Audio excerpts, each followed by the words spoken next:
Praise the Lord. మనం last వీడియోలో మన చూపులో ఉన్న శక్తి ఎంతో మనం తెలుసుకున్నాం. మన చూపు ఎంత ప్రభావితమైందో, మన చూపు ద్వారా మనం ఎలా పొందుకుంటామో, మన చూపు మన భవిష్యత్తుని ఏ రీతిగా నిర్మిస్తుందో, మన మార్గాలను ఏ రీతిగా నిర్దేశిస్తుందో మనం దాని గురించి తెలుసుకున్నాం. మరికొంత లోతునకు వెళ్తూ ఈరోజు చూపు గురించి బైబిల్లో నుండి ధ్యానిద్దాం. ప్రార్థనతో ముందుకెళ్దాం. స్తోత్రం దేవా సర్వోన్నతుడా, నేటి ఈ వాక్య భాగం ద్వారా మీరేమో అందరితో మాట్లాడి బలపరచమని యేసు నామములో ప్రార్థించిన మీ అడిగి పొందుకొని ఉన్నామా పరమ తండ్రి, ఆమేన్. హల్లెలూయా. మన చూపు ఎంత శక్తివంతమైందో మనం తెలుసుకున్నాం. చూపులో అంత శక్తి ఉందా అనే ప్రశ్న ఇంకా మీలో ఉన్నట్లయితే ఈరోజు వాక్యంలో నుండి కొన్ని వాక్యాలను మనం తెలుసుకుందాం. మనం ఏదైతే చూస్తామో, ఏదైతే వింటామో అది మన హృదయ లోతుల్లోనికి వెళ్తుంది, మన మనసులో చిత్రీకరించబడుతుంది. మనం చూసే ప్రతీదీ కూడా మనం ఏ రీతిగా చూస్తున్నామో అదే రీతిగా మన మైండ్లో ఫిక్స్ అయిపోతుంది, ప్రింట్ అయిపోతుంది. మరలా ఏదైనా సిచ్యువేషన్ వచ్చినప్పుడు అది మన కళ్ళ ముందు ఇలా మరలా అదే సీన్ రివైజ్ అవుతూ ఉంటుంది కదా. చాలామందికి అనుభవం ఉంటుంది. ఇప్పుడే నా కళ్ళ ముందు జరుగుతున్నట్టుగా ఉంది, అప్పుడు చూశాను కానీ ఇప్పుడు చూస్తున్నట్టుగానే నా కళ్ళ ముందు ఉంది అని అంటూ ఉంటారు చాలామంది. అవును, మనం చూసే ప్రతి చిత్రము కూడా మన మనసులో, మన హృదయంలో చిత్రీకరించబడుతుంది. ప్రతీది కూడా ముద్రించబడుతుంది. ఈరోజు మనం వీడియోస్ చూస్తూ అనవసరంగా సమయం వేస్ట్ చేస్తూ ఉంటాం కదా. ఏముందిలే అనుకుంటూ చూస్తూ ఉంటాం, కానీ మనం చూసే ప్రతీది కూడా మన మైండ్లో ముద్రించబడుతుంది, చిత్రీకరించబడుతుంది. అలా మన జ్ఞానం కొంత దొంగిలించబడుతుందన్నమాట. చాలాసార్లు పిల్లలను చూడండి, వారు ఏదైనా చూస్తే అది కావాలి కావాలి కావాలని ఇచ్చేంత వరకు పట్టుపట్టి ఏడుస్తూనే ఉంటారు కదా. ఏదైనా చాక్లెట్ కానీ ఐస్ క్రీమ్ కానీ వారు చూస్తే వారికి అది నచ్చింది అనుకోండి, చూడడం ద్వారా వారికి అది తినాలనిపిస్తుంది. చూడడం బట్టి వారు అది కావాలనుకుంటారు, అది చూడడం బట్టి అది పొందుకోవాలనుకుంటారు, అది చూడడం బట్టి అది ఆల్రెడీ తిన్నట్టుగా ఊహించేసుకొని అది ఎంత అద్భుతంగా ఉందో, ఎంత మధురంగా ఉందో ఆ 4th డైమెన్షన్లోకి వెళ్ళిపోతారు వాళ్ళు. ఇంకా అది తిన్నట్టు ఊహించేసుకుంటారు, అది ఎంత రుచికరంగా ఉందో ఊహించేసుకుంటారు. అందుకే అది పొందుకునే అంతవరకు ఏడుస్తూనే ఉంటారు. అదంత టేస్టీగా వాళ్ళు ఆల్రెడీ ఊహించేసుకున్నారు కాబట్టి అది పొందుకోవాలి, అది తినాలి, అనుభవించాలి, శారీరకంగా కూడా దాన్ని పొందుకోవాలని వారు ఆరాటపడుతూ ఉంటారు. ఈరోజు మనం కూడా అంతే, ఏదైతే చూస్తామో అది కావాలనుకుంటాం. ఫర్ ఎగ్జాంపుల్, మనం బైక్ మీద కానీ, కార్లో కానీ, జర్నీలో కానీ, బయట రోడ్డు పైన వెళ్తున్నప్పుడు అక్కడ ఒక చోట బిర్యానీ కనబడ్డదనుకోండి, అంతే, అది తినాలన్న మనకు మనసు కలిగితే చాలు, అది చూసిన వెంటనే మనకు ఆశ పుడుతుంది, అది చూసిన వెంటనే తినాలని అనిపిస్తుంది. అది చూసిన వెంటనే గతంలో మనం ఎలాంటి తిన్నామో, ఎక్కడ తిన్నామో అదంతా మనకు జ్ఞాపకం వస్తూ ఉంటుంది. దాని టేస్ట్, దాని రంగు, దాని రుచి, ఆ ప్లేట్, ఆ హోటల్ అంతా గుర్తుకొస్తూ ఉంటుంది. అంత ఉంది శక్తి మన చూపులో. బైబిల్లో నుంచి మనం చూసినట్లయితే ఆదాము అవ్వలు దేవుని కృప నుండి ఎందుకు దూరం అయిపోయారో తెలుసా? దేవుని అంతగా ఆత్మీయతలో వారు పతనమైపోవడానికి, దేవునికి దూరం అయిపోవడానికి, ఆ యొక్క మంచి ప్లేస్లో నుండి వారు బయటికి తరమవేయబడడానికి కారణం ఏంటో తెలుసా? వారి చూపే. ఎలాగో వాక్యంలో చూద్దామా? దేవుడు తినవద్దన్న పండుని వారు తినలేదు. అప్పటి వరకు అది జస్ట్ చూశారు, వదిలేశారు. ఇంకా దాని వైపు చూడలేదు, దాన్ని తినాలనిపించలేదు, దాని దగ్గరికి వెళ్ళలేదు ఎప్పుడు. కానీ ఎప్పుడైతే ఆ అవ్వ దగ్గరికి సర్పం వచ్చి ఈ వృక్షఫలాన్ని ఇలా వచ్చి చూచినంత మాత్రాన ఏ హాని జరగదు, ఏమవుతుందిలే అనుకొని హవ్వ వెంటనే అపవాది చెప్పిన వెంటనే ఆమె కూడా అక్కడికి వెళ్ళి దాన్ని చూడడం ప్రారంభిస్తుంది. ఆమె అక్కడ చూచి వెంటనే వెళ్ళిపోలేదు, చూస్తూ ఉందంట. అలా చూస్తూ నిలబడిపోవడంతో దానిపైన ఆశ పుడుతుంది, అది తినాలనిపిస్తుంది.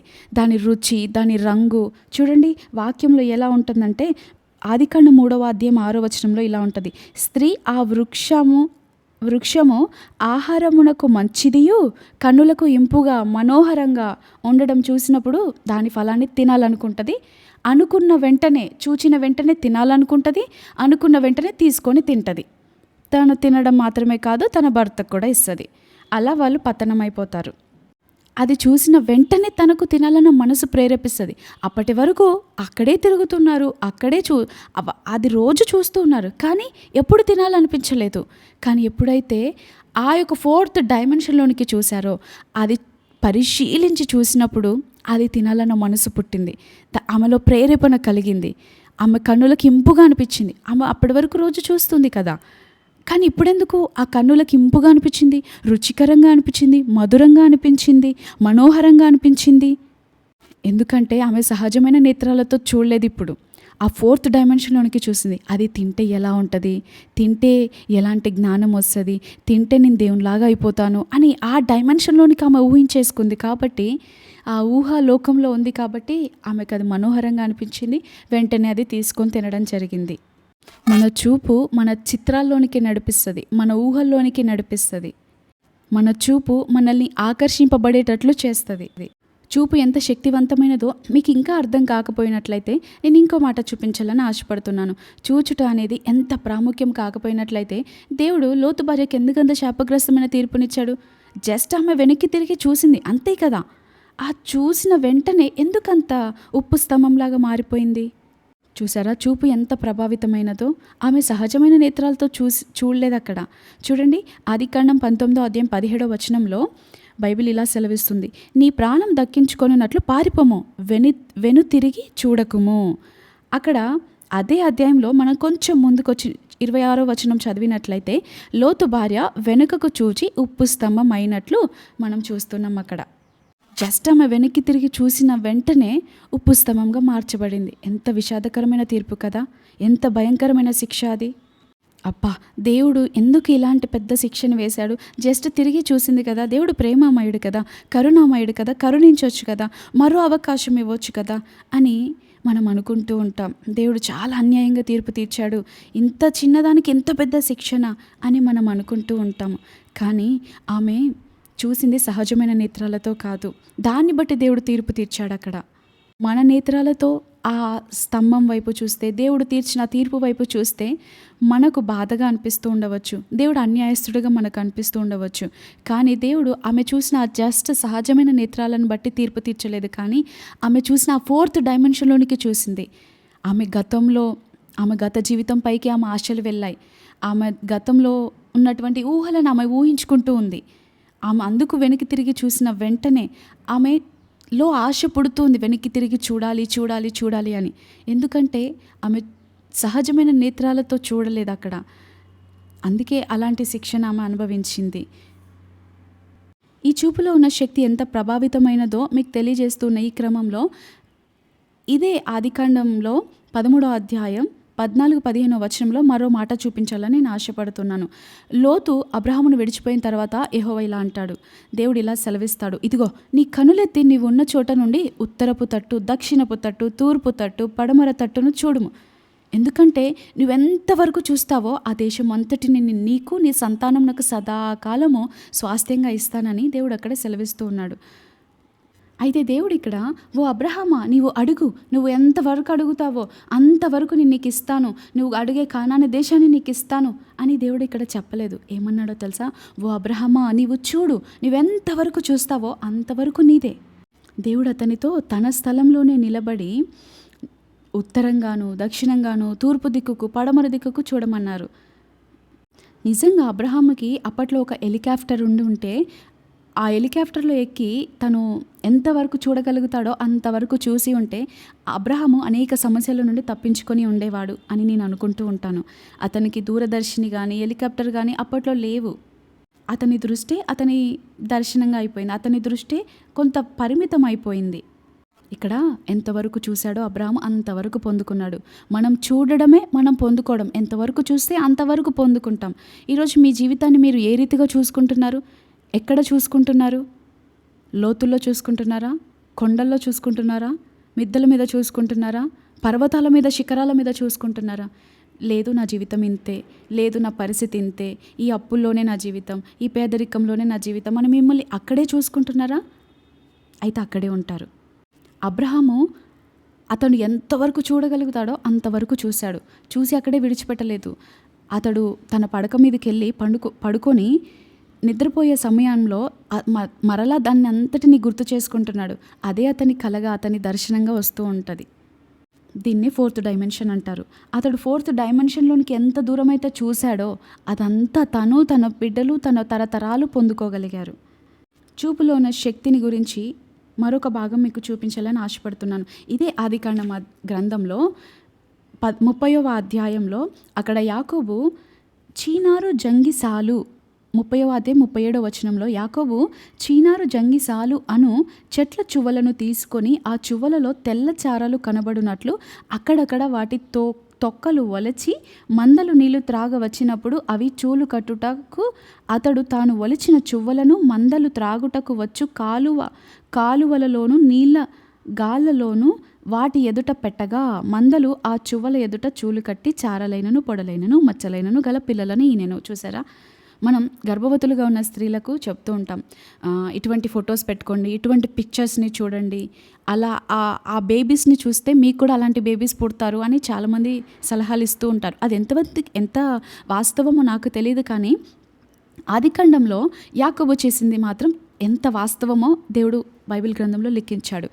యాకోబు ఎప్పుడైతే ఆ చీనారు జంగి సాలుని తీసుకొచ్చి ఆ తొక్కలను ఒలిచి పెట్టినప్పుడు ఆ నీటి కాలువలలో ఆ యొక్క షేడ్, ఆ నీడ పడినప్పుడు అది చూస్తూ ఉండగా ఆ గర్భవతులుగా ఉన్నటువంటి ఆ యొక్క మందలు అవే పిల్లలను ఈనినట్టుగా మనం చూస్తూ ఉన్నాం. చూసారా, చూపులో ఉన్న శక్తి యాకోబుకి దేవుడు దర్శనం ద్వారా చూపించాడు. యాకోబే స్వయంగా అంటాడు, దేవుడు నన్ను దర్శించి ఇలా చేయమన్నాడు కాబట్టి అని దేవుని వాక్యంలో ఉంటుంది. చాలామంది అనుకుంటారు యాకోబు మోసగించాడు, మామను మోసగించి ఇలాంటి పనులు చేశాడు అని. కాదు, దేవుడు దర్శనంలో చూపించాడు యాకోబుకి. చూసారా, ఇక్కడ యాకోబు చేసిన పనిని బట్టి మనం చూడవచ్చు చూపులో ఎంత శక్తి ఉందో. మనం ఏదైతే చూస్తామో అది పొందుకుంటాం. మనం ఇందాక మాట్లాడుకున్నాం కదా, చూడడమే పొందుకోవడం, చూడడమే తినడం, చూడడమే అనుభవించడం, చూడడమే ఇంకా అది చూసామంటే అది మనకు కావాలని అనిపిస్తుంది చాలాసార్లు. అందుకే మనం ఈరోజు ఏది చూస్తున్నాం అదే పొందుకుంటాము. మంచి చూస్తే మంచే పొందుకోగలుగుతాం, చెడు చూస్తే చెడునే పొందుకోగలుగుతాం. ఈరోజు మీ భవిష్యత్తు ఎలా ఉన్నట్లు మీరు చూస్తున్నారు? మీ బిడ్డల జీవితాలు ఎలా ఉన్నట్లు మీరు చూస్తున్నారు? నా బిడ్డలు ఇంతే, నా బిడ్డలు మారరు, నా బిడ్డలు దేనికి పనికిరాని వారు అని చాలామంది పేరెంట్స్ మాట్లాడుతూ ఉంటారు. మీరు అలా పలుకుతే అవే నెరవేరుతాయి. మీరు అలా చూసుకుంటూ ఉంటే మీ బిడ్డల జీవితాన్ని అలాగే అవుతారు వాళ్ళు. మీ బిడ్డల జీవితాన్ని మీరు ఉన్నతంగా చూసుకోవాలి, మీ భవిష్యత్తుని మీరు ఉన్నతంగా చూసుకోవాలి.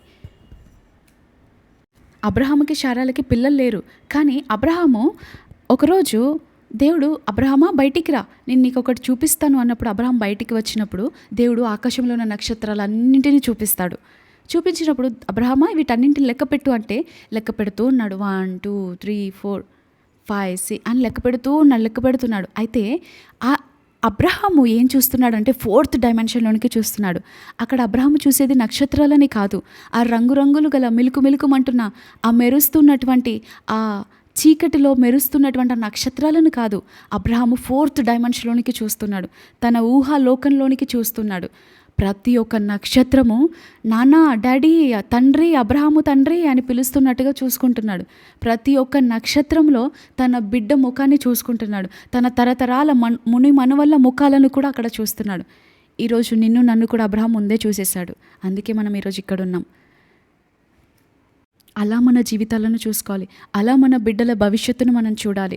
వారెందుకు ఇప్పుడు పనికిరాని వారిగా ఉన్నా, వారెందుకు ఉపయోగపడని వారిగా ఉన్నా, వారికి ఏది గుర్తుండకపోయినా కూడా, సరిగా వారి చదువులో రాణించకపోయినా కూడా, వారు ఆధ్యాత్మికంగా సరిగ్గా లేకపోయినా కూడా, ఒకప్పుడు మనం చూసాం చూడండి, దాన్ని బట్టి వారు ఇప్పుడు ఉన్నారు.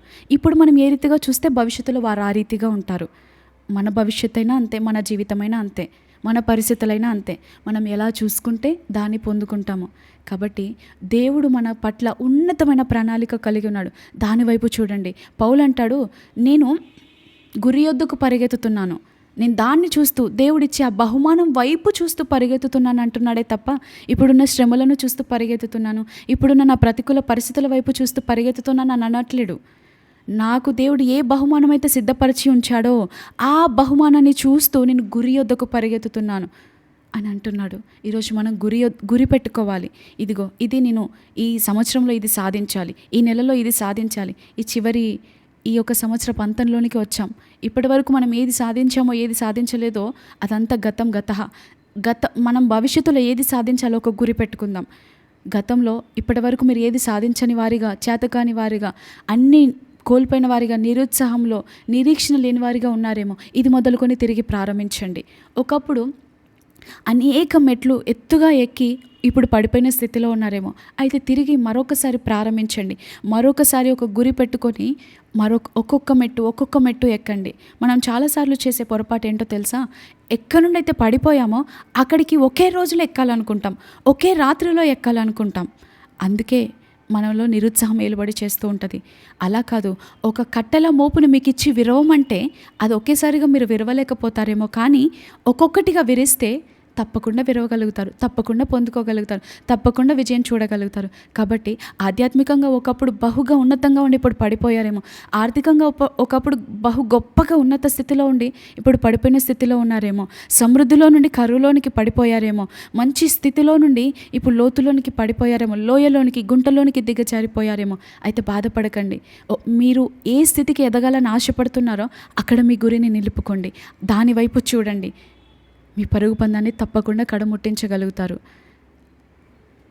రోజుకొక మెట్టు చొప్పున ఎక్కుతూ, ఆయనతో సహవాసం చేస్తూ, వాక్యంలో ఎదుగుతూ, ప్రార్థనలో ఎదుగుతూ, దేవునికి ఇంపుగా జీవిస్తూ మనకున్న గురి వైపుకు మనం చేరగలుగుతాము.